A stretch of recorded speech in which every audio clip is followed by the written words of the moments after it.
balikan natin siya mamaya guys pag luto na. Yan, ganun lang guys pag luto na yung chicken. Diba pag dyan sa atin laging may toyo, laging ano dito, nasanay na walang toyo. Ayan guys, haluan na natin ng konting tubig para pangpalambot lang. Ayan, konti lang guys. Ayan na ang chicken natin guys. Ayan.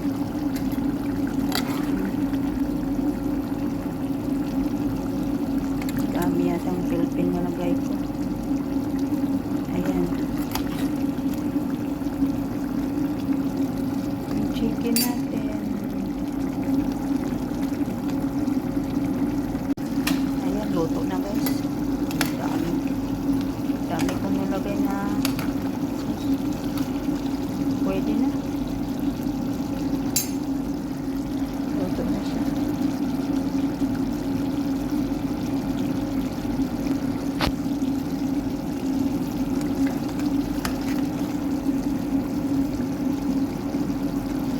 Ating chicken.